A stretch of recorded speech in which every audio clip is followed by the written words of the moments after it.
Nokia ଏହି ନାଁ ଶୁଣିଲେ ତମେ ତମ ନିଜର ପୁରୁଣା ଫୋନକୁ ମନେ ପକାଉଥିବ।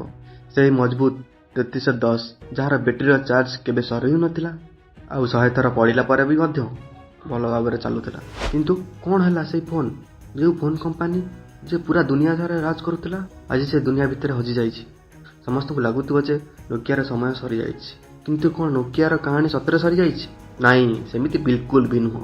ନୋକିଆ ଚୁପଚାପ ଏମିତି ଏକ ରାସ୍ତା ବାହାର କରିଛି ପୁଣି ଦୁନିଆ ଉପରେ ଖୁବ୍ ଶୀଘ୍ର ରାଜ କରିବ।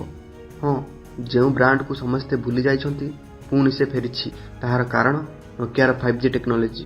ନୂଆ ଟେକ୍ନୋଲୋଜି, ନୂଆ ନେଟୱାର୍କ, ନୂଆ ଆଇଡିଆ ସହିତ ନୋକିଆ ସାବ୍ୟସ୍ତ କରିଥିଲା ଯେ ସେ ଏବେ ବି ମୋବାଇଲ ଦୁନିଆରେ ଶକ୍ତିଶାଳୀ ମୋବାଇଲ। କିନ୍ତୁ ସବୁଠୁ ବଡ଼ କ୍ୱେଶ୍ଚିନ୍, ଯେଉଁ କମ୍ପାନୀ ପୁରାପୁରି ବର୍ବାଦ ହୋଇଯାଇଥିଲା ସେ କେମିତି କମ୍ବ୍ୟାକ୍ କଲା? ଏହି ଭିଡ଼ିଓରେ ଆମେ ଜାଣିବା ନୋକିଆର ଭୟଙ୍କର କମ୍ବ୍ୟାକ୍। କ'ଣ ତମେ ଭାବିପାରିବ ଯେ ନୋକିଆ ଏତେ ବଡ଼ କମ୍ପାନୀ ପ୍ରଥମେ କାଗଜ ଆଉ ରବର ତିଆରି କରୁଥିଲା? ହଁ, ଶୁଣିବାକୁ ଅଜବ ଲାଗୁଥିବ କିନ୍ତୁ ସତ। ନୋକିଆର ଆରମ୍ଭ ସେ ଏଇଠୁ ହୋଇଥିଲା। 90sର ଜମାନାରେ ନୋକିଆ ଟେଲିକମ୍ ଦୁନିଆରେ ପ୍ରଥମ ପାଦ ଦେଇଥିଲା। ସେବେଠୁ ତାହାର ସଫର ଆରମ୍ଭ ହୋଇଥିଲା। 1996ରେ ନୋକିଆର ନେଟୱାର୍ଥ 8.7 ବିଲିୟନ ଥିଲା। ଆଉ ପୁଣି ମୋବାଇଲ ଦୁନିଆରେ ଏମିତି ଗ୍ରୋ ଆଣିଲା 2008ରେ 74 ବିଲିୟନରେ ପହଞ୍ଚିଗଲା।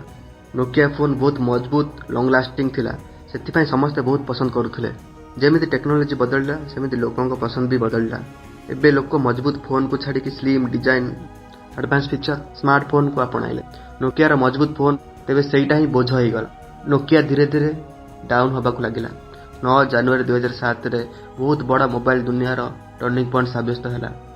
ଷ୍ଟିଭ୍ ଜବ୍ସ ତାଙ୍କର ପ୍ରଥମ ଆଇଫୋନ୍ ଲଞ୍ଚ କଲେ। ଆଇଫୋନ୍ ଗୋଟିଏ ନୂଆ ଫୋନ୍ ନୁହେଁ, ମୋବାଇଲ ଜମାନାରେ ନୂଆ ରେଭଲ୍ୟୁସନ୍। କାହିଁକି ନା iPhone sleek design, touch screen ଆଉ ସ୍ଲିମ୍ ଫିଚର ଇଣ୍ଟ୍ରୋଡ୍ୟୁସ୍ କରିଥିଲା। ସେତେବେଳେ ସବୁ ଫୋନ୍ ଠାରୁ ସମ୍ପୂର୍ଣ୍ଣ ଅଲଗା।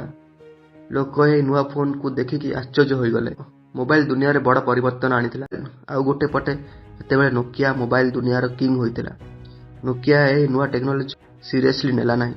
ନୋକିଆ ବୁଝିବାକୁ ଲେଟ୍ କଲା ଯେ ଲୋକମାନେ ମଜବୁତ ଫୋନ୍କୁ ଛାଡ଼ି ଆଡଭାନ୍ସ ଫୋନ୍କୁ ପସନ୍ଦ କରୁଛନ୍ତି। ନୋକିଆ ବିଲକୁଲ ସିରିୟସ୍ ନେଲା ନାହିଁ। ଲୋକମାନେ ଧୀରେ ଧୀରେ ଆଇଫୋନ୍ ଆଡ଼କୁ ପଳାଇଲେ। ଲୋକମାନଙ୍କୁ ଟଚ୍ ସ୍କ୍ରିନ୍, ନୂଆ ଏକ୍ସପିରିଏନ୍ସ ବହୁତ ଭଲ ଲାଗୁଥିଲା। ସ୍ମାର୍ଟଫୋନ୍ର ଚାହିଦା ବଢ଼ିଗଲା। 1 ଇୟର ପରେ ନୋକିଆକୁ ତା ଭୁଲର ଆଭାସ। ସେ ବୁଝିପାରିଲା ସ୍ମାର୍ଟଫୋନ୍ ଏବେ ମୋବାଇଲ ମାର୍କେଟର ନୂଆ ଫ୍ୟୁଚର। ନୋକିଆ ବୁଝିଲା ବେଳକୁ ବହୁତ ଲେଟ୍ ହୋଇଯାଇଥିଲା। HTC ଗୁଗଲ ମିଶି ଦୁନିଆର ପ୍ରଥମ ଆଣ୍ଡ୍ରଏଡ୍ ଲଞ୍ଚ କରିଥିଲେ। T-ମୋବାଇଲ G1 ଥିଲା। ନୋକିଆ ପାଇଁ ବଡ଼ ସମସ୍ୟା ହୋଇଗଲେ ଆଇଫୋନ୍, ଆଣ୍ଡ୍ରଏଡ୍। ନୋକିଆ ଜବାବ ଦେବା ପାଇଁ ନ୍ୟୁ ଫୋନ୍ ଲଞ୍ଚ କଲା, N97, ଯାହାକୁ ଆଇଫୋନ୍ କିଲର ନାମରେ ଜଣାଏ। ଟଚ୍ ସ୍କ୍ରିନ୍ ସହିତ ସ୍ଲାଇଡ୍ ଆଉଟ୍ କିବୋର୍ଡ ଥିଲା। 5 ମେଗାପିକ୍ସେଲ କ୍ୟାମେରା, ଅଧିକ ଷ୍ଟୋରେଜ୍, ବଢ଼ିଆ ଫିଚର ଦେଇଥିଲା। ହେଲେ ମାର୍କେଟରେ ଡାଉନ୍ ଫେଲ୍। ଆଇଫୋନ୍ ସ୍ମୁଥ୍ ଚାଲୁଥିଲା ବେଳେ ନୋକିଆ ବହୁତ ସ୍ଲୋ। ନୋକିଆ ପୁରାପୁରି ଫେଲ୍ ହୋଇଗଲା। ନୋକିଆର ଆଉ ଗୋଟେ ସବୁଠୁ ବଡ଼ ଭୁଲ ହେଲା ଆଣ୍ଡ୍ରଏଡ୍କୁ ନ ଯାଇ ସିମ୍ବିୟନ୍କୁ ଗଲା। ସିମ୍ବିୟନ୍ ପୁରାପୁରି ଫେଲ୍ ହୋଇଗଲା। ଆଣ୍ଡ୍ରଏଡ୍ ଆଇଫୋନ୍ ବହୁତ ସଫ୍ଟୱେୟାର ଦେଲାବେଳେ ନୋକିଆର ବହୁତ କମ୍ ଥିଲା। ନୋକିଆ ପୁରା ଡାଉନଫଲ୍ ହୋଇଗଲା। 74 ବିଲିୟନରୁ 57 ବିଲିୟନକୁ ଆସିଗଲା। ଏତେ ଡାଉନଫଲ୍ କଲା ପରେ ବି ନୋକିଆ ଆଉ ଗୋଟେ ପୁଣି ବଡ଼ ଭୁଲ କଲା। ନୋକିଆ ଆଣ୍ଡ୍ରଏଡ୍କୁ ନ ଯାଇ ପୁଣି ୱିଣ୍ଡୋଜକୁ ଆସିଗଲା। ଆଉ ସେଇ ଡିସିସନ୍ ପୁରା ଗେମ୍ ଚେଞ୍ଜ କରିଦେଲା। ନୋକିଆର ନାମ ନିଶାନ ମିଟେଇଦେଲା। ତାପରେ ଲୋକମାନେ ଧୀରେ ଧୀରେ ନୋକିଆକୁ ଭୁଲିଗଲେ। ନୂଆ ସ୍ମାର୍ଟଫୋନ୍ ଦୁନିଆରେ ନୂଆ ସ୍ମାର୍ଟଫୋନ୍, ନୂଆ ଟେକ୍ନୋଲୋଜି ଆପଣାଇ ଲୋକ ନୋକିଆକୁ ପୁରାପୁରି ଭୁଲିଗଲେ। ବହୁତ ବର୍ଷ ପରେ 2018ରେ ନୋକିଆ ପୁଣି କମ୍ବ୍ୟାକ୍ କଲା। କମ୍ବ୍ୟାକ୍ କରିବା ପାଇଁ 5Gରେ ଇନଭେଷ୍ଟମେଣ୍ଟ କଲା। ଆଉ ସେହି ଡିସିସନ୍ ପାଇଁ ଆଜି ନୋକିଆ କମ୍ବ୍ୟାକ୍ କରିବାକୁ ଯାଉଛି। ନୋକିଆ 2018ରେ ନୋକିଆ ଚିପ୍ ବନେଇଥିଲା। ଏହି ଚିପ୍ ଟାୱାର, ଆଣ୍ଟିନା, ସାଟେଲାଇଟ୍ରେ ଲଗା ହୁଏ। ସେହି ଚିପ୍ର ମୁଖ୍ୟ କାମ ଥିଲା ଡାଟାକୁ ବହୁତ ସ୍ପିଡ୍ରେ ପ୍ରୋସେସ୍ କରିବା। ଇଣ୍ଟରନେଟ୍ ପ୍ରୋସେସର ବହୁତ ସ୍ପିଡ୍ରେ କାମ କରୁଥିଲା। ଏହି ଚିପ୍ ଦ୍ୱାରା 2024 ଆସୁ ଆସୁ ନୋକିଆ ବିଲିୟନ ପ୍ରଫିଟ୍ କଲା। ସେହି ଚିପ୍କୁ ନ୍ୟୁ ଫୋନ୍ରେ ୟୁଜ୍ କରି ନ୍ୟୁ ନୋକିଆ ଫୋନ୍ ଲଞ୍ଚ କରିବାକୁ ଯାଉଛି। 5G ନେଟୱାର୍କ, ନୂଆ ସ୍ମାର୍ଟଫୋନ୍, ନୂଆ ଟେକ୍ନୋଲୋଜି, ନୂଆ ଏକ୍ସପିରିଏନ୍ସ। ପୁଣି ଥରେ ମୋବାଇଲ ଦୁନିଆରେ କିଛି ନୂଆ ହେବାକୁ ଯାଉଛି। ନୋକିଆକୁ ପସନ୍ଦ କରୁଥିଲେ ନୋକିଆ ଫୋନ୍ ନିଶ୍ଚିତ କିଣିବେ।